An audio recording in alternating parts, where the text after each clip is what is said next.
We are back at it. You expect to not get your teeth kicked in on your home field by Tulsa! Champions of the Big 12. This is not the 1980s OSU. Zach Robinson, a lot of time going deep for Des Bryant. He's open. Diving catch. Touchdown, Oklahoma State.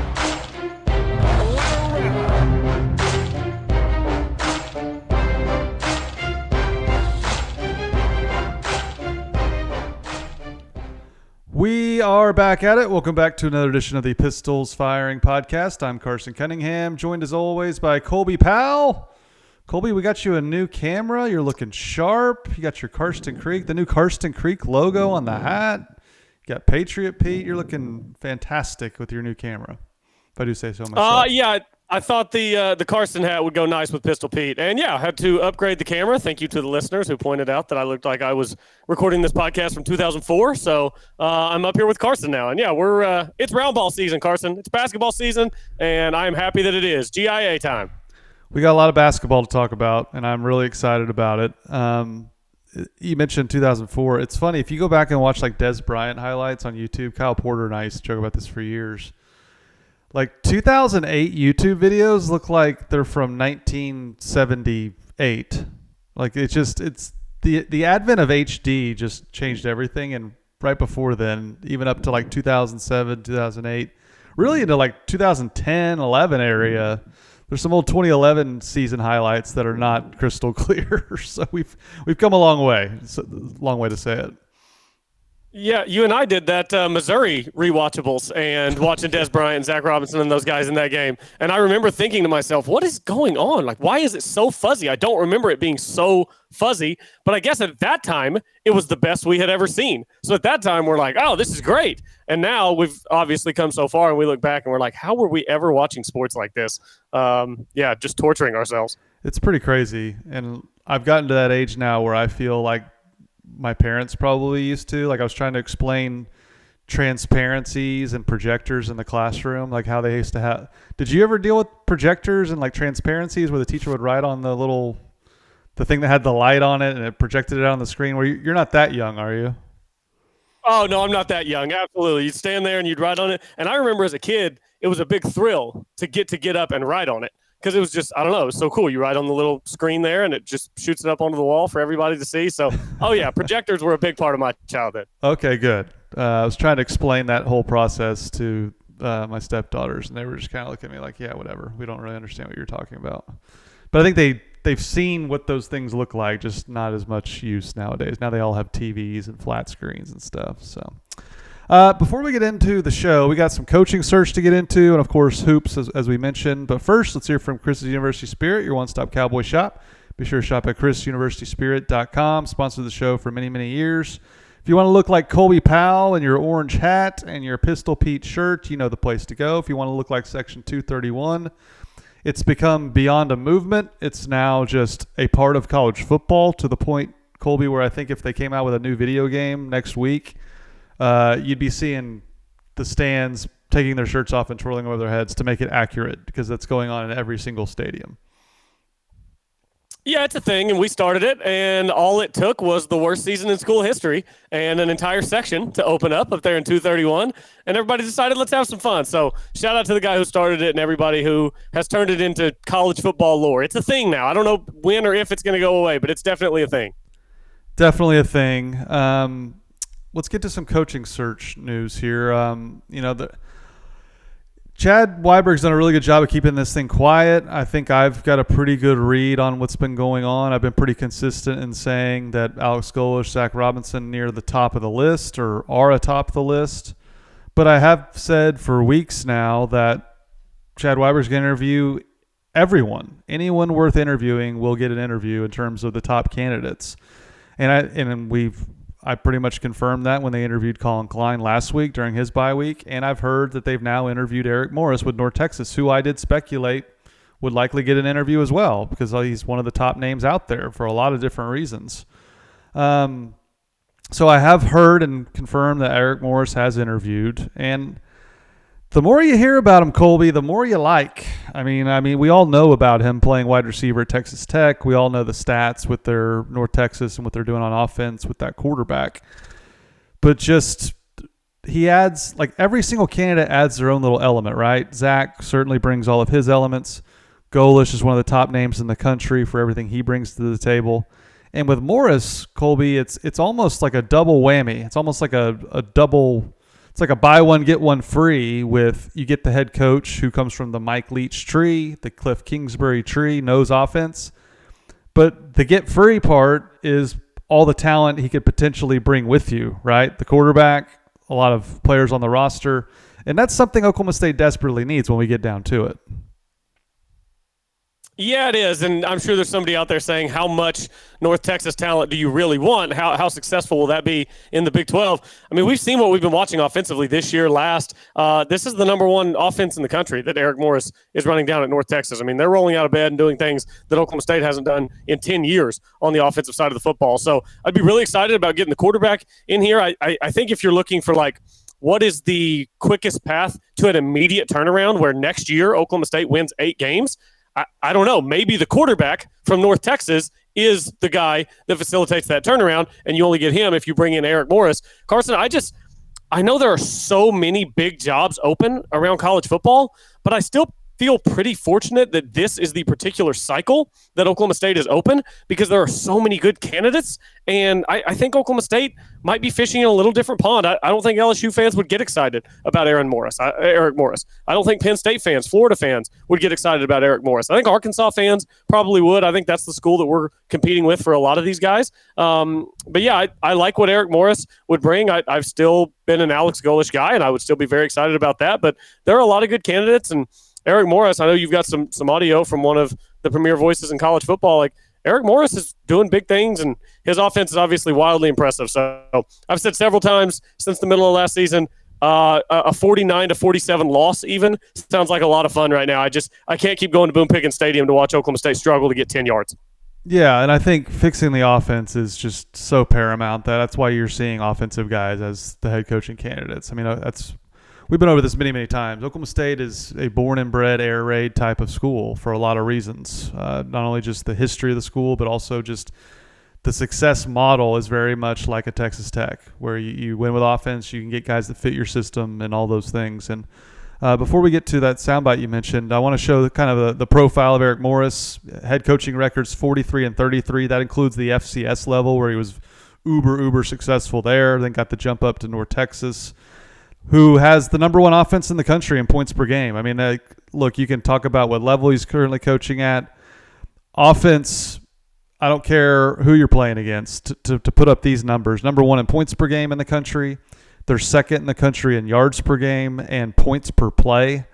They're also in the top 10 in yards per play, and in red zone scoring, they're almost automatic, 93.6%, which is 14th in the country. So that's a pretty impressive resume in terms of the offensive side of the football. And as we'll hear here now from Andy Staples, and then we'll get your comments on it afterwards, Colby, Eric Morris is no stranger to bringing over players with him, and that also includes coaches, and that also includes defense. Here is Andy Staples with Pete Mundo on the Heartland College Sports Network, courtesy of our buddy Buffalo OK State, who's a loyal follower. Would you go if you were the Cowboys with all these other massive openings out there? Denton, Texas. I get Eric Morris. I'd have him go bring his quarterback, bring his defense coordinator, Skylar Cassidy, who he just hired, who brought most of the Sam Houston State defense to them last year. And I'd have them port everything and just start winning immediately. I'd give them a bunch of money to go get players, which I think is something that they're prepared to do. I don't know that they were exactly starving out Mike Gundy in terms of what kind of resources they were giving him, but they clearly didn't trust him to spend money on players. But based on what he said, you would understand why not. But if they go hire somebody who understands how to operate in this era of college football, I do think there's some resources there for that person, and I think they're going to be able to go out and get some players and win quickly. And they seem to be set up to find somebody who can bring them, maybe a quarterback, maybe, import the offense kind of thing. And if you can do that, you can go very fast, as we learned from our friends in Bloomington, Indiana. There you go. I mean, that's a pretty comprehensive endorsement of Eric Morris. Again, that's Andy Staples from the On3 Sports Network, courtesy of Pete Mundo and the Heartland College Sports. Go listen to that podcast. I'm sure he has many more thoughts on Oklahoma State as well.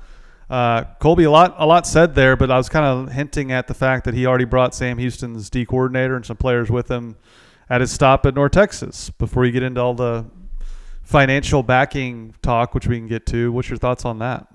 Yeah, that was a glowing endorsement, that audio clip right there from Andy Staples. I would love to have the quarterback over. He's the only guy I know a lot about, right? He's the only guy I've researched, and I'm really familiar with his game and what he could bring over. As far as the defense, Sam Houston, North Texas, Oklahoma State. I think one thing there, he talked about Mike Gundy and whether the athletic department was icing him out of funds or what the situation was there. Maybe Mike Gundy didn't want access to the funds. He wanted to keep doing things the way that he'd been doing. We've talked about this, and we think that there's money there. And I don't know, the Indiana reference I think is certainly a good one. You bring Eric Morris up here, you bring some of those guys with him. I don't think all of those guys make the trip, but for anyone who's concerned about the talent level at North Texas and how that translates to the Big 12, if North Texas showed up tomorrow in Pecking Stadium to line up against this Oklahoma State team, I mean, North Texas wins that game by 30, right? Like, it's not even close. They're just going to carve Oklahoma State up offensively, and North Texas is going to dominate Oklahoma State. And that's about how far behind Oklahoma State is the rest of the teams in the Big 12. I don't know. That North Texas team would come in, and they certainly would not be at the bottom end of the Big 12. So you bring in some of those guys. You use a whole bunch of the money that's going to flow in to go out and get some other guys to play at this level. I don't know. The more people you hear talk about Eric Morris, the later we get into this cycle, the more you hear people talk about him as a guy who really knows what he's doing, who loves this era of college football, who loves offense, rolls out of bed and scores points. Like, I don't know. The more people talk about Eric Morris, the more I want to hear more about Eric Morris. So this is just another guy. I mean, Zach Robinson, Alex Golish, Colin Klein, Eric Morris, this is just another guy you can add to the list of guys who you feel confident could come in and do something with this program. And I'll be honest, Carson, the further we get into this, the more established college coaches who've had a ton of success at this level seem to be interested and keep getting mentioned. For me, whenever this whole thing started, I thought they were going to totally make their rounds and then probably come back to Zach. The further we get in this whole thing, I think that pie chart is getting very evenly divided, where I'm giving equal pieces to all four of these guys, and who knows what another name could be that we hear in the next 3 weeks. So, yeah, Eric Morris is on the short list, and what he could do offensively to revive Pecking Stadium would excite a ton of the fan base. It would, and I tend to agree with you on the Zach front. I do think that all of the question marks you and I have discussed are what's currently being discussed with, powerful boosters and certainly Chad Weiberg. I mean, it's no secret that, there's going to be a learning curve with Zach coming to the NIL part of things and the college football part of things because, look, he has a plan, but it's a bit of the unknown that he hasn't enacted that plan, whereas an Eric Morris already has. Alex Golish already has. So I do think that, while I still think Zach is one of the top candidates for sure, I do think after Morris interviewed, and I heard it went, unbelievably well, that his stock has certainly risen. And that's why you interview everybody. Everyone's stock coming off that interview should be higher than before you sat down with the guy, right? So, no, I tend to agree with that. And if I had to guess, this is just my own speculation. A lot of this is resting on Lane Kiffin. I mean, he can go a number of different places, whether that's LSU, Florida, stay at Ole Miss.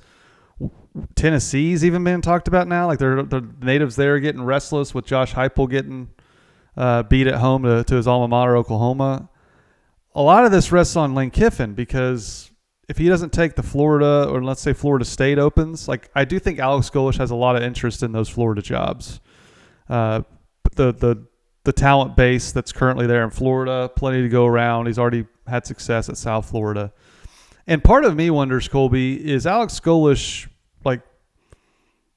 is his number changing at all with all these big jobs that are open? I think that's certainly the case where maybe him, a.k.a. his agent, is driving up the price with all these open jobs, because I do think he has a lot of interest in other jobs, not just Oklahoma State. That's a good question, because if you're Oklahoma State, you obviously just spent many years paying a coach $7 million. And for most of those years, you were getting your money's worth. And then the last two, you felt like, wow, this is a different era of college football that we're living in right here. And so much of our funds are going straight toward the head coach, and we're just getting no return here. So I would imagine Oklahoma State wants to find itself in a situation where it gets a hot young coach coming up on a really nice, affordable head coaching salary, $3-4 million, something like that, and you save some money that can then be put back into the roster to help you have an immediate turnaround to get your fan base excited, allow the money to continue to flow in, and then it's just wheels up.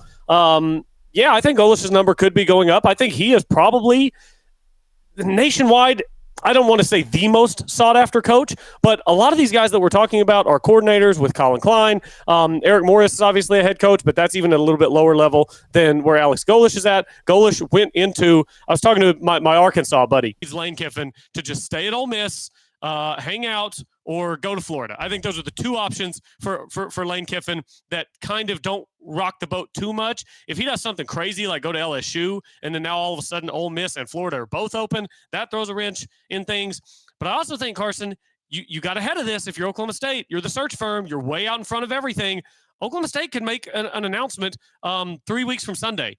Some other schools are going to be firing their coach 3 weeks from Sunday. If Heupel gets fired, it's going to be 3 weeks from Sunday. If Kiffin takes the Florida job, it's going to be 3 weeks from Sunday. So Oklahoma State's definitely out ahead of things on this deal. Yep. Sorry, my computer may have crashed as you got started there. Hopefully all recorded. Oh, properly. Hopefully that all came through. Basically, I said Alex Golish is great. My Arkansas buddy was being a pessimist, said he's not sure about how he does whenever he comes up a level. I said, well, he already went up a level and went to Florida and beat Gainesville with South Florida talent. So, yeah, Kiffin can stay at Ole Miss. He can go to Florida, but Oklahoma State's going to be 3 weeks ahead of a lot of these schools. Don't you think if Heupel gets fired, it happens on November 30th, right? And Oklahoma State could be making a hire on November 30th. So Oklahoma State's out in front. They are out in front, and that's why this was so paramount to fire Mike Gundy when they did. I mean, look at Baylor. I think Eric Morris would be a home run hire for Baylor. And let's say, just for example, Oklahoma State lands on Eric Morris being the next coach. Well, they're going to hire him well before Baylor can even do anything. And if you're Baylor and you decide to fire Dave Aranda, who's left by that point? That's why all of these schools have made moves, because all of these agents and all these search firms, Turnkey is already working their magic behind the scenes, and Baylor's going to be left holding the bag because – I don't think there's any chance they're going to retain Dave Aranda, and they haven't fired him yet. So they are way behind the eight ball compared to Oklahoma State. Yeah, you don't want to be the last ones making a hire in this cycle. I mean, if you're the last ones making a hire in this cycle, I don't even know who are the names that would be like 8th, 9th, 10th, 11th on Oklahoma State's list. I mean, those are the people who you're going to be hiring if you're last in this cycle. I know 6 weeks ago, Ben Arbuckle was being talked about. His star has certainly lost some of its shine. If you're Baylor, do you want to wait until mid-December and hire Ben Arbuckle? I think your fan base is going to be wondering kind of what happened here. How did this all play out where we got ourselves in this situation where we watched Oklahoma State and Arkansas and LSU and Florida and maybe Ole Miss, Penn State, where everybody else hires coaches, and we're just now firing Dave Aranda and we're getting the scraps of what's left. Yeah, and that's why, for the people that now are dealing in total hindsight, they're like, Chad should have fired Mike last December. When, if anyone can just pause their brains for a second and go back to that time, OSU was getting raked over the coals for even having a conversation with Mike about his contract, all right? People thought the Board of Regents should be burned at the stake for even suggesting that Mike Gundy should be fired. Okay, that was the temperature in the room back then for all the hindsight police. And to your point, Colby, had they fired Mike in December, while they did have Zach Robinson lined up, I confirmed that last December, that's a great fallback option. But if Zach didn't exist, where does OSU go for a hire then in December? They're Baylor now, right? Yeah, they go nowhere. You can't be the team deciding in the middle of December what to do with your current head coach. You're dead in the water at that point. I mean, think about it.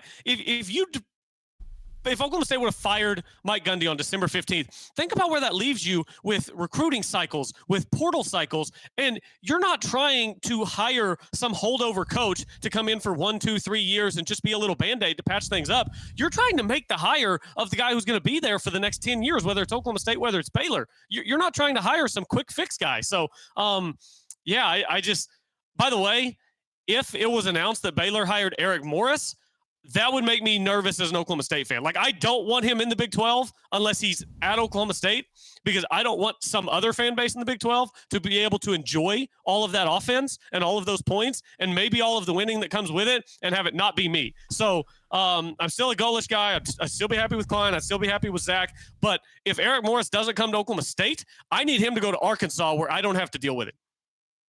I have a follow-up to that, but first let's hear from Brewster. The Pistols Firing Podcast is brought to you by the Brewster Consulting Group. Do any of these sound familiar at your company? Our processes are manual and inefficient with no documentation. Our data reporting takes forever and is not accurate.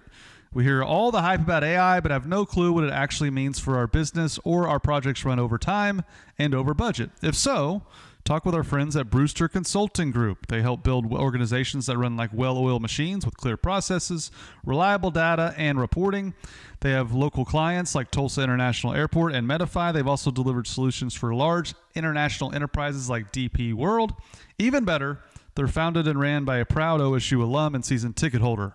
Learn more about them at brewsterconsulting.com, or learn more about their methodologies by connecting with them at Brewster Consulting Group on LinkedIn or YouTube. Thank you to Brewster for sponsoring the show, as always.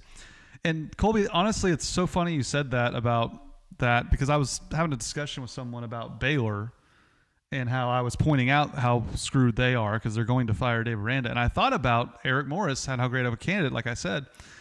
And I'm right there with you. It scared me thinking about him at Baylor to the point where I almost reconsidered how high he would be on my list at Oklahoma State. Now, I just had that same thought live. Like mid-conversation, I just had that same thought. Like, should he be the guy I want Oklahoma State to hire so that he doesn't go to Baylor? Right. I mean, those are factors, right? I mean, you think about certain coaches that have ended up, within the Big 12, and a Chris Kleiman was certainly a rising name back when Gundy was having a tough couple of years. So, I mean, there's a lot of sliding doors that can happen with head coaches. But I will say with you, though, let's do our pecking order here. Like, certainly I would probably still have Alex Golish atop the list. Again, just he seems like a total – you keep calling him a wagon. I think that's a great way to put it. There was a great Twitter thread that I retweeted this week about just his upbringing, coming over from Russia with literally nothing and being such a self-made person. He's got that dog in him, and he just seems like the complete and total package that has done it at a really high level for a long time within the Big 12. His ties to the Big 12. Eric Morris played in the Big 12. He hadn't coached in it like Alex Golish has. Big difference there. So I'd probably put Golish one, and then you could talk me into, like, certainly Zach to me would elicit a lot of excitement. If I had to pick between Zach and a Colin Klein and an Eric Morris, I'd probably go with Zach, but I'd have to think about it for a long time because Eric Morris and Colin Klein certainly bring a ton of firepower and experience to the table. I mean, the unknown factor with Zach should make you leery, and it certainly gives me pause when considering those other two. My mic just cut out. What say you? Yeah. Check. Can you hear me? Test. Yeah, I got you. Okay. It told me my microphone disconnected. Must have reconnected itself. Yeah, Golish would still be number one on my list. I like what he's done at that level as the head coach there. I like that he has the experience of taking over a program that is in the depths, a bottom dweller, if you will, because that's what Oklahoma State is right now. So Golish is still number one on my list. Carson, I said a month ago I didn't want to do Falcons analysis and translate it out to whether I think Zach would be a good head coach at Oklahoma State. And I'm not totally there yet. I'm not totally like he can't be the guy because of what I'm seeing in Falcons offense. I don't love what Atlanta is doing offensively. I've watched some of their games. I've watched some of the film breakdowns that some of the professionals have done as to what Atlanta is doing, as to how predictable it is, as to how little motion is being used, how little play action is being used. They're running so much of their offense out of the pistol. Like, there are some things about Atlanta's offense that are very predictable and things that I don't really like. And I just don't know if Zach comes over, is that going to be the high-powered offense that we really want to see? Now, like I've said many times, there's way more to this job than just what his play calling looks like as the offensive coordinator of the Atlanta Falcons. I think he would squeeze every dollar out, and I think there's every chance that he could be successful here. But I don't know, hearing some of the best minds in college football just over and over again. It's not just Andy Staples. I mean, go ahead and give Eric Morris a quick Google. Like, go out and educate yourselves on what people are saying about Eric Morris. This guy is a hot coaching candidate. And I don't know. I almost think I would have him at number 2 at this point, with Zach at 3 and Colin Klein at 4. But honestly, all 4 of them are in the same tier, Carson. Like, I don't think there's a tier break where I'm like, oh, it's a disaster if Oklahoma State doesn't get Golish and has to settle for one of these guys. It's a disaster if you can't get Zach to come from the NFL. Like, I think those 4 are all in the same tier. But if I had to rank them, I'd probably go Golish, Morris, Zach, Klein. Yeah, and I'm told that while Colin Klein is certainly an impressive candidate and all of those things, we all know what he's done at A&M. I do think Chad's not sold on Klein as much as he is on Golish and Morris, and certainly a Zach. That's kind of what I'm hearing as far as where Chad is with Colin Klein. So I would definitely put Klein last out of those 4. I do think Eric Morris really just did really well in his interview. Said all the right things. The Big 12, Texas, being a Texas guy is a huge element. That's where Oklahoma State is going to get all of their dudes, like you and I have talked about for so long. Get the top 10 players in the state of Oklahoma and go get the rest of your roster from Texas. Don't even look anywhere else. That's all you got to do.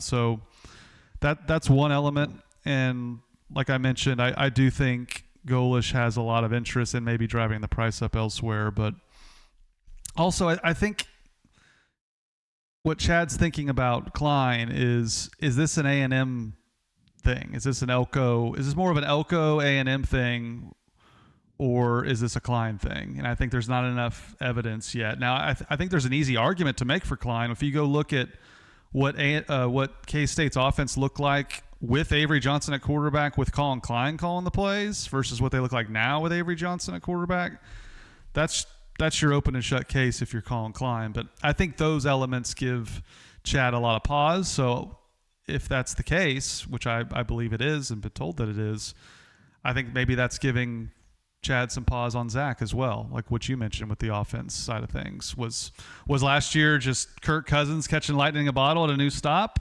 Or was it Zach? I don't know. These are the things you got to weigh as an athletic director, which makes this so hard. It's such an unknown on every single element, let alone the NIL model. But I can say this, just all that's to say, Colby, Chad wants a young guy that knows nothing different than this current setup. Than this current setup being NIL, free agency essentially. He wants someone that is completely all in on this new era and knows nothing else. So like that rules out a Todd Monken, folks. I know everyone loves Todd Monken. I love Todd Monken. Greatest soundbite in OSU history.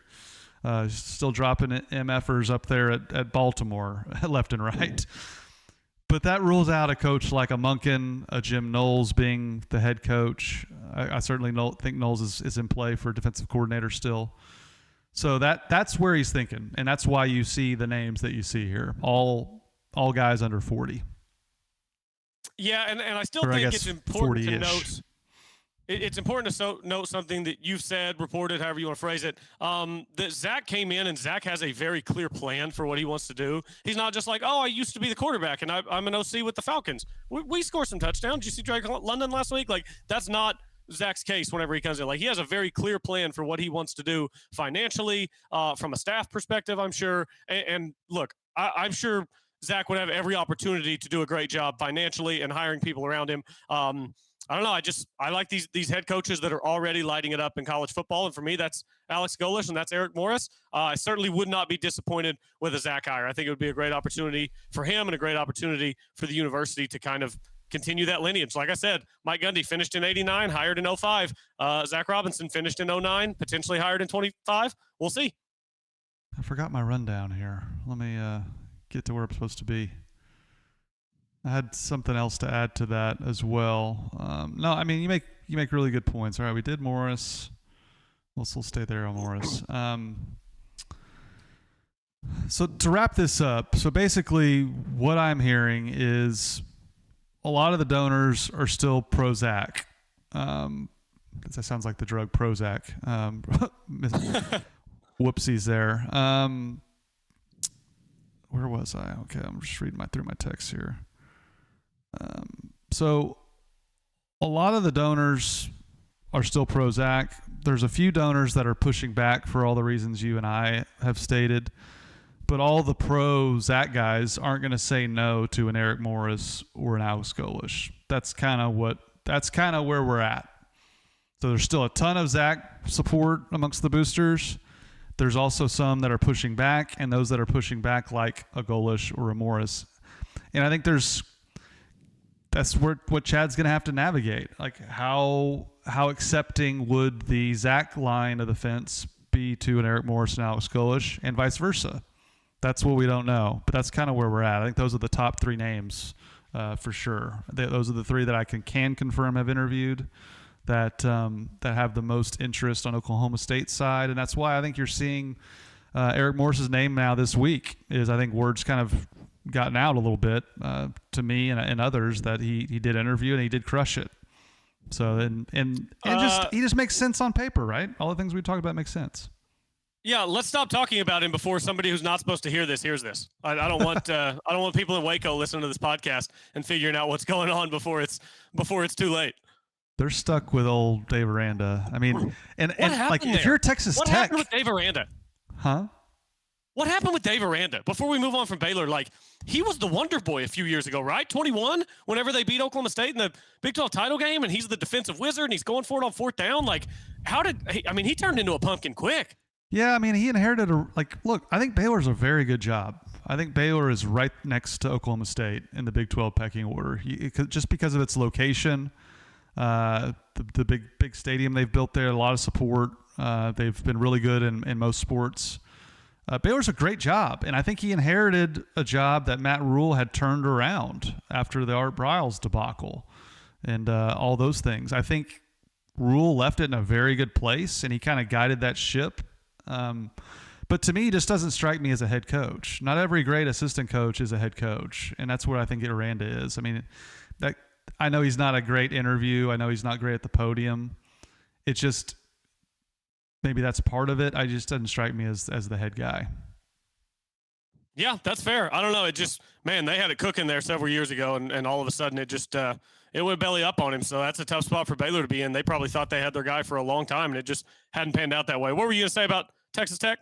Well, I mentioned when we played in Lubbock a few weeks ago that they call us Copycat U or Xerox U, and we copy all their traditions. How up in arms are they going to be if Oklahoma State hires one of their great wide receivers in Eric Morris? Oh, he was a very good wide receiver there. The copycat, like we should just start printing shirts of just Xerox U and just lean into it a little bit. Oh, we need to get so if Oklahoma State hires Eric Morris and then Texas Tech comes to town, we've got to have a Xerox U shirt on it with like a silhouette of Eric Morris, either catching a pass as a Red Raider or just with a headset on. Probably you don't want to wear a shirt of him with Texas Tech at an Oklahoma State game. So just on the sidelines, headset on, Xerox U, Eric Morris.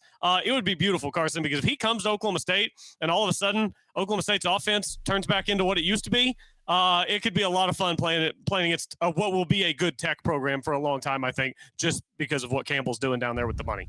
Yeah, and like to a certain extent, I mean, I know Tech's happy with where they are. Like there's talk of Joey McGuire getting them some big extension, which, look, they seem happy with what they got. But to a lesser extent, doesn't this kind of remind you of Bill Self? Like he's having one of your alums having a lot of success, rising the ranks. Oh, don't go there. Don't go there. Like that's just wait on us. Wait till our job comes open again. There's certainly an element of that. And I think that's, again, kind of like the Baylor side of it. Like, oh, if he went to Baylor, I wouldn't like that. I think if you're Tech, you're sitting there saying the exact same thing about if he goes to Oklahoma State. Oh, yeah. Tech doesn't want him in the Big 12. No way Tech wants him in the Big 12. They know that they are a Joey McGuire school moving forward. I think that they feel fine about that. They obviously should feel good about the trajectory of their program. But they're thinking the same thing that you and I are. If you come to the Big 12, it better be where I'm at. Otherwise, go to Arkansas. go flail around at Arkansas. See if you can score points there. If he can get it done at Arkansas, that would be wildly impressive. Cowboy fans, if you want to get it done, you need to turn to Wolf Corporation. And by it, I'm talking about selling or leasing your commercial property with Wolf Corporation. They are Oklahoma's trusted commercial real estate listing brokerage since 2010. Their experienced team specializes in showcasing your retail, office, or industrial space to the right buyers and tenants across the state. Based right here in Oklahoma, they deliver results with local expertise. Visit them at wolfcorporation.com. That's WULF corporation.com or call 405-308-3480 today. Go Pokes. Carson, I could talk circles around Big 12 coaches for another hour. But like I mentioned off the top, it's hardwood season. You got anything else on football? Yeah, just one more thing. Did you happen to catch Josh Pate say something about Lincoln Riley? He said that there's like a bomb about to drop with Lincoln Riley. Is he still not going to LSU? What's the bomb? I don't know. Well, he didn't say, but I did think of Lincoln Riley with all these open jobs, how it hasn't really worked out at USC to his liking. What certainly wasn't expecting to be playing in the Big Ten. With LSU and Florida and all those jobs open, I don't know. I can definitely see that. I was actually thinking about that before he mentioned him. In fact, I kind of just had that funny thought about Lincoln Riley taking the OSU job, coming back to the state of Oklahoma, which I don't think that's happening. That's more like humorous than anything. But he did once upon a time say, "I'm not going to be the head coach at LSU." Maybe he'll be the next coach at LSU. If he says, "I'm not going to be the next head coach at Florida," we know he's going to LSU. Yep. If he just doesn't address it or he says, "I'm staying at USC," we'll know he's staying. But if he comes out and says, "I will not be the next head coach at Florida," he's going to LSU. Yeah, that would make sense. I mean, if you're Lane Kiffin, don't you just stay at Ole Miss with all the NIL support you have? Yes, just stay there and be a legend, man. Just coach another 15 years at Ole Miss and retire and be a legend. Like, they'll love you forever. Don't go to Florida. I don't want Kiffin to leave. Also, I just think he's too much fun at Ole Miss. Like, did you see him trolling Venables a couple of weeks ago? Yeah, maybe they had the better team when we beat them 55-19 in the championship game. Maybe they had the better team when I beat him at Clemson. Maybe they had the better team when I beat him here. Maybe they had the better team when we beat him last year. Like, that stuff, I don't know if you get away with that at Florida. You lose 2 games at Florida and they get mad at you and don't let you do that stuff anymore. Well, if he's going anywhere, I think he's going to LSU. LSU's a better job than Florida, in my opinion. Yeah, true. But LSU's a different place. Louisiana's a different type of deal. I think I'd be staying at Ole Miss. They certainly have their own type of deal too. But I just think if this was 2005, I'm going to LSU. If this was 2020, I'm going to LSU. But not in 2025. Not when the field is level now. The playing field is now level. And if you have your ducks in a row like Texas Tech and Ole Miss do, then it's even curved in your favor. It's sloped in your favor, not even level. So I wouldn't go anywhere else. Let's get to hoops. Good win for Oklahoma State against Oral Roberts. And for me, Colby, I tweeted this with like the Leo and Hollywood meme. What's the movie? Hollywood. I can't think of it. Once Upon a Time in Hollywood. Yes, gosh, I'm getting old. Things just escape my brain as I I'm haven't saying seen it. them.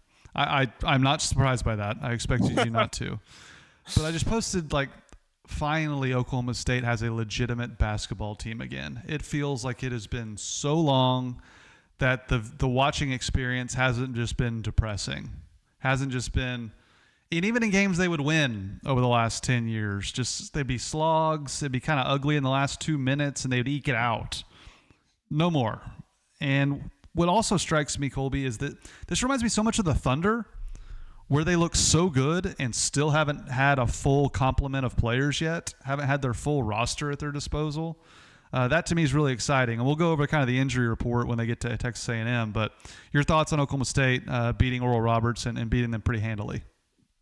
Yeah, I watched as much of that game as I could. I had my ESPN Plus stream cut out for a little bit there in the first half, so I missed some of that game. Yeah, I was like, what is going on? I'm texting my dad. My mom was at the game, so she can see it. But I'm texting my dad trying to figure out if his is out or if it's just me, what's going on. His was out too. So, Carson, until further notice, this is a Parsa Fala podcast. I mean, this dude just runs up and down the court, and he just screams college basketball. Just broad shoulders, big old thick dude, just banging bodies on the inside.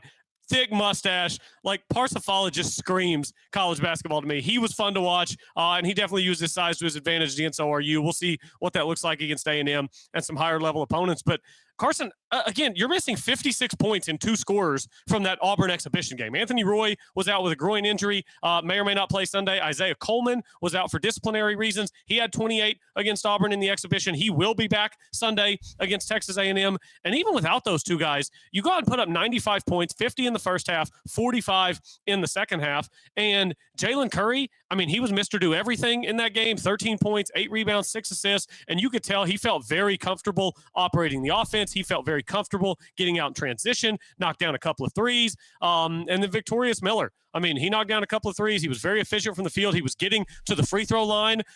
He better be careful. 7 of 8 from the free throw line. People start calling you a free throw merchant if you're not careful. So you better be careful with that, Victorious Miller. But everything about the opener, Carson, I thought was great. Ryan Crotty, he was 1 of 5 from 3, but everybody talks about how great of a shooter he is. Let's let him play some college basketball. First time on the floor. Let's get a little bit bigger sample size here and have him keep firing it up. But I can't wait to see what it looks like with Roy Coleman and then even Mandzukic, the kid, 6'9", I think, that came over from Greece. He's also day-to-day, may or may not be back Sunday. So I'd love to have those guys back Sunday, Carson. This is a big one in the non-con before you play a bunch of rum-dums. And if you could beat Texas A&M, who scored 104 and 98 points in their first 2 games, that's a win that could look really good at the end of the season when resumes are being debated. Yeah, and that's so crucial. We saw that so many times when Mike Boynton was on the bubble. Is this non-conference slate is full of a lot of rum-dums, so that your one real opportunity to make a national statement would be this weekend Sunday. That's why that game is so important. You're right. I'm glad you mentioned Victorious Miller. Are you familiar with the work of Silk the Shocker? Boy, no, not even a little bit. What about Master P? Master P I've heard of. Make him say, yeah, okay. Yeah. I was in middle school when that song came out now. I was big on the Silk the Shocker. Silk the Shocker was on that song with Master P. And Silk the Shocker, a.k.a. Vishon Miller, is Victorious Miller's father. His uncle is Percy Miller, a.k.a. Master P. So he comes from, like, rap royalty.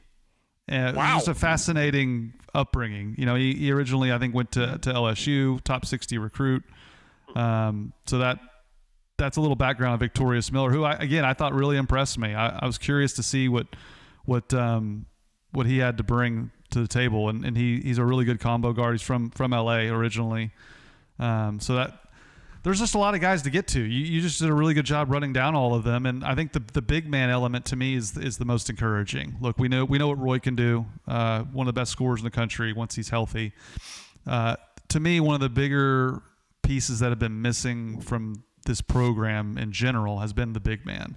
There's been spells, but we haven't had consistent play from the center spot in a very long time. And while that position has gone down in importance, both in the NBA certainly and in the college game, I think it still matters a little bit more even in the college game as far as controlling the paint, those putbacks, and your boy had close to a double-double. So I think we know what Oklahoma State, once fully healthy, can bring from the guard positions. That, to me, was the most encouraging thing about the big men and how they were able to kind of control the paint. Yeah, and Fala, he's got some size to him. He's 6'10", 250, so, he's not like NBA big, massive or anything like that, but he seemed pretty skilled with the ball in his hands down below. I mean, he can spin, go over both shoulders. He had pretty soft touch at the rim for a big guy at 6'10", 250, 3 of 4 from the free throw line, and the stroke seemed pretty good from there, so I'm bullish on what he could look like as the season progresses for Oklahoma State. And like you said, they need that size. It's been a while since Oklahoma State has had a combination of a big man and an elite scorer. And this is a team that can have a big man and an elite scorer. And I mean, again, Carson, when Anthony Roy was out of the game the other day, Victorious Miller comes in and drops 21. So if he can be a consistent scorer, if Curry can run the offense effectively, take the ball out of Anthony Roy's hands sometimes and make his life a little bit easier, if Jalen Curry could be A.J. Mitchell to Anthony Roy's SGA, that's a dream scenario here. And then Parsifala, he's Isaiah Hartenstein. This is a team we can really get behind, Carson. My wife, she loves football. She loves hockey. She's not all that into basketball. it's going to be a long several months in the Powell house for Mrs. Powell if this Oklahoma State team is what they could be. Because I'm watching all these Thunder games. I'm going to be watching all these Oklahoma State games. I might have to wheel a fourth TV into the living room on Sunday so that I can get a red zone screen, both NFL games on CBS and Fox, and then have Oklahoma State A&M take over with volume at 1 o'clock. It's going to be a pretty epic sports afternoon. While I'm excited, I'm also so discouraged. I'm going to have to watch Big 12 officiating again. I'd almost forgotten how poor college basketball officiating can be and how frustrating it can be. We saw that in the exhibition game this year, and just, God, it's hard to watch. So one last note, Fala and Vukovic combined for 26 points on 56% shooting. Fala finished 2 boards shy of a double-double. As a team, they went 8 for 25 from three-point range, 32%. But they're going to shoot a lot better as they move forward. But we kind of touched on it, Colby. The health element is kind of what is leery coming into a lot of game time decisions. Isaiah Coleman is going to make his debut against A&M, which is a positive for sure. Roy and Mandzukic are game time decisions. So we'll have to see if all those guys are healthy. And I am curious too, who's healthy, but also kind of a goofy tip time. Sunday at 1 o'clock is a weird day, a weird time. I know it's part of a doubleheader with the Cowgirls playing at 5 o'clock right afterwards. I thought there was a really good crowd against Oral Roberts. Look, the curtain made its dreaded debut, but I think the curtain does serve a purpose in that it bunches everyone down in the lower levels. That certainly makes a lot of sense to me. And I saw some Baylor people getting all up in arms, like, "Hey, you made fun of our tarp on the football stadium forever. You made fun of the Farrell Center forever. Look at you guys." And it's like, guys, we haven't won a Sweet 16 game in 20 years. Like, it's not the same. You guys have been going to Final Fours and national championship games. Like, you don't want to start comparing your football attendance to our football attendance, okay? So while the tarp made its debut, I thought it served a purpose, and the crowd was really good for a weeknight game against Oral Roberts. Yeah, and speaking of football attendance, if you're an Oklahoma State fan, and I think there's 2 home football games left. I know K-State is, and I think the finale against Iowa State is as well. If you're an Oklahoma State fan deciding how to spend your money over the next month, I don't know. I think we might see some lighter crowds at Boone Pickens Stadium these last couple of games. I think there might be more people make the drive to Stillwater tonight to go watch the wrestling team. I think there's going to be a lot of people make the drive up on Sunday for the doubleheader. Oklahoma State men's basketball at 1, and then the women play right after, and they're just scoring 105 points a game and winning by 60 points a game. They're beating up on Rum-Dums, but still, they're beating up on Rum-Dums. Like, shout out to J.C. Hoyt. They had a good recruiting class, strong preseason ranking, and they were just absolutely dominant early in the season, just scoring at will. So, yeah, if you're an Oklahoma State fan and you're trying to decide how to spend your money over the next several weeks, I think a lot of people are going to be spending it going to the arena as opposed to the stadium. No, makes sense to me. And look, it's time. It's beyond time, but it's now time to get the old barn rocking again. And I don't want to hear any excuses. Like, students, we're going to have to lean on you in the non-conference. We all understand that. Become Big 12 time. It is time to make a difference, even more than football. And we've all seen how good of a home crowd football can be and how much of an impact the crowd has made in the football stadium, being how close the fans are.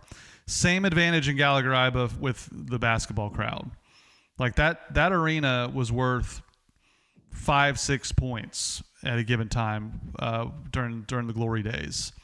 And I think it's time to quit making excuses. Steve Lutz is doing a really good job recruiting. He's built an incredible roster this year. It's time to help the team win. And I plan on getting up there as much as I can. I'm certainly not as young as I used to be. Certainly have more family obligations. But the excuses are over. Is Oklahoma State ready to be a basketball school again? You can be both. You don't have to be football or basketball. Look at Florida. They won a national title in football and basketball in the same year. Okay? The history of this school and the history of this program is that we're a basketball school. That is our history. And we are definitely a wrestling school, which we all know. So all that's to say, Colby, let's support this team. Let's get the old barn rocking again, because there is no atmosphere. I've been all over the country. Football stadiums, basketball stadiums, NBA arenas. There is nothing, and I mean nothing, like Gallagher-Iba when it's full. I get chills just thinking about it. And I want these students who are now in school now to experience that. I grew up going to Old Gallagher when it was rocking. I was in school when they were going to Final Fours in New Gallagher. It was probably louder, if not just as loud as Old Gallagher. So there's nothing lost there. We can get it back, and it's time to do that. Yeah, and like I was talking about just a while ago, it's the perfect moment. With football down, this is the perfect season to just fully dive back into basketball, and I'm here for it. I was just looking at the schedule, and Carson, true to form for me, a few of these games I'm going to be in the mountains. BYU at home, Kansas at home, BYU at home and Kansas at home. I'm going to be in the mountains. Iowa State at home. I'm going to be in the mountains. So true to form, I'm going to miss all the best home games because I'm heading west. But I'm going to have to get up there for at least 2 or 3. Sometimes my mom will have an extra ticket, which will be nice. I can run up there with her, and maybe I'll get Dana and Layla up there. We'll make a family day out of it. Layla loves going. She gets scared of the loud noises, and then whenever we're done, she talks about it for days and wants to go back. But when we're there, she covers her ears and is on the verge of tears because of the loud noises. So we'll see how she does at the basketball stadium. She has not gone to an Oklahoma State basketball game yet, only football games. So maybe now's the time. Maybe now's the time. I mean, they do a really good job with the in-house entertainment, much like the Thunder. Get to see Pistol Pete up a little closer than football season. So, and then also too, you can hang around for the doubleheader with the women's basketball game. You get a much better seat probably. J.C. Hoyt, what's she averaging, like 100 and something points a game right now, just blowing teams off the floor. Really excited to see what the Cowgirls can do, and I want to see them get to March and make a real run. That would be certainly something to build upon. Oklahoma State women's basketball beat New Orleans 109-48. They beat East Texas A&M 97-59. Kind of a poor performance there by the Cowgirls to only win that game by 38. And then they beat Langston 105-35 on Thursday. Woof! Yikes, Langston. Yeah, I mean, that's kind of like those Savannah States of the world coming to collect a check, I mean, that's kind of just is what it is. No, you're right. It's it's a tough spot to be in if you're Langston. Yeah, and then it's going to be a crazy weekend at Gallagher-Iba. Again, we got to bring the rowdy back. Wrestling starts things off Friday night with Stanford, David Taylor's second season, hosting what Marshall Scott refers to as a better than you might think Stanford squad. So pack the house Friday, wrestling fans. Look, I mentioned there's a lot to be excited about with basketball, but again, I don't think there's any program in the country in any sport that has more momentum right now than Oklahoma State wrestling. I really believe that. They're coming. They're coming for you, Penn State. We hired if you're Texas Tech fearing us hiring Eric Morris, Penn State saw Oklahoma State hire David Taylor and said, oh no, oh God, what have we done? That sleeping giant over there in Stillwater is about to wake up and beat us over the head. We got a long way to go before we take down Penn State, mind you. But they face Stanford on Friday. Then men's basketball Sunday at 1 o'clock. A&M hadn't played anybody. They've played 2 rum-dums so far. So I think A&M could be a case, Colby, where we see in football sometimes coming out of non-conference, getting into Big 12 play, where that step up in competition's a pretty big step. And I thought Oral Roberts, look, they handled Oral Roberts, but Connor Dow was everywhere. He had 7 blocks at one point. Like they were playing some Big 12 caliber type players at Oral Roberts. Oral Roberts has done a nice job building some talent there based on what they've done more recently.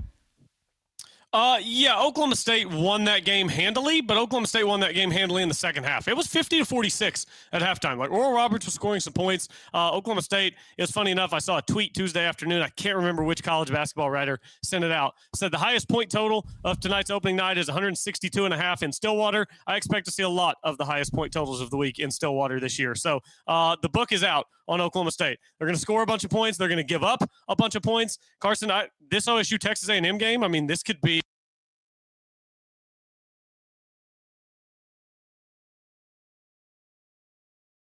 Nope, I lost Colby. I can't hear Colby. But I do know what he was saying there. It's going to be a lot of fun. And one more note on J.C. Hoyt.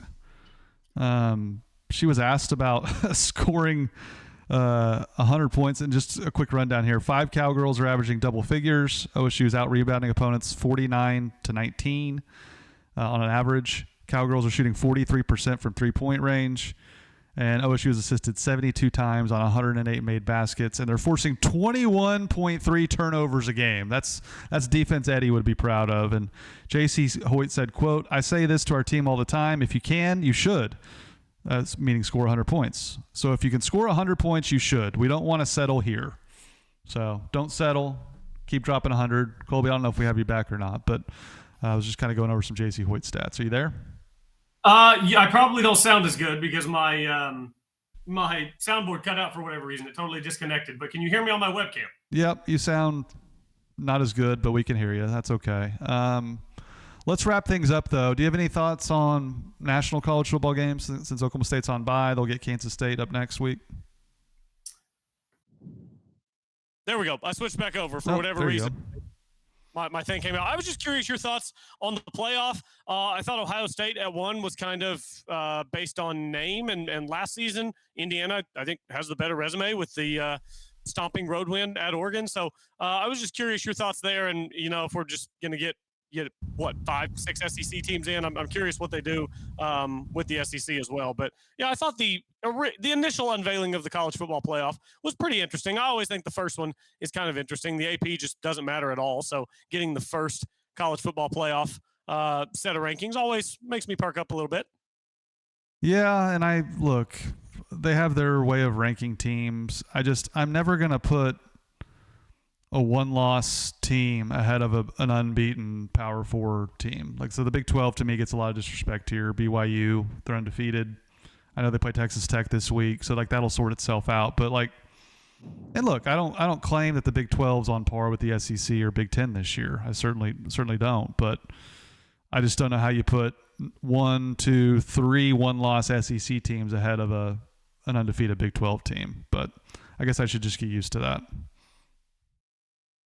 Yeah, it's going to happen. It's going to happen every single time. Texas Tech, why is it escaping me who they lost to? Several weeks ago, Texas Tech lost their first game. And I thought it was Arizona State, yes. And now Leavitt's out the rest of the season, so that's going to end up looking like a bad loss. I thought that one was going to hurt Texas Tech nationally and end up hurting the Big 12 nationally. But I'd like both of those teams to get in and see if one of them can make some noise. But, yeah, look at this. You've got A&M 3, Alabama 4, Georgia 5, Ole Miss 6. That's 4 SEC teams in a row right there in the middle, and then no more the rest of the way. But I don't know where they're going to wind up. Oregon can't lose any more games. They've got a big one against Iowa this weekend. Notre Dame can't lose any more games. They've already got 2 losses. Virginia is sitting there at 11. I don't know that I trust Virginia to make it through the season. Same thing with Memphis, although they could be the highest group of 5. So, there's some interesting things happening at the CFP level, but I don't know, 3-4 weeks is so long in college football. There's going to be so much chaos happen over the next 3 or 4 weeks. There always is. Well, did you see, BYU and Texas Tech play this week in college game days in Lubbock? And I saw that this is the first time game day has been at a Big 12 school since October of 2023. Wow. Which is crazy because, look, the Big 12's down this year, but they haven't been down the last couple. I mean, they've had playoff contenders. They had a couple last year. That's what concerns me with ESPN buying up the SEC is they now have real incentive to put SEC teams on more national networks, which also will increase their rankings. It will help their national rankings by being on, Fox being on Big 10 and SEC and ESPN. Those two relationships really, really hurt the Big 12. They just do in terms of the money, in terms of the respectability, and now, as you can see with the rankings, and why would game day go anywhere but the SEC if that's who they're paying billions of dollars to? So that to me is just, it's not a level playing field, to use that term again, Colby. That's troubling. But good on Texas Tech and BYU for getting the national spotlight back to Big 12 country. Yeah, and hopefully they play a great game worthy of having game day in tow. That's an 11 a.m. game, by the way, on ABC. So that'll be a good one to start your day with. BYU and Texas Tech. Tech's a 10.5-point favorite in that game. So I don't know. At home, I think that's probably about right. They're 8-1. BYU's 8-0, but good home game there for Tech. So I think that's a good spread. Yeah, I like Tech in that game. I think BYU struggled a bit on the road at Iowa State, if my memory serves correct. So I could see that.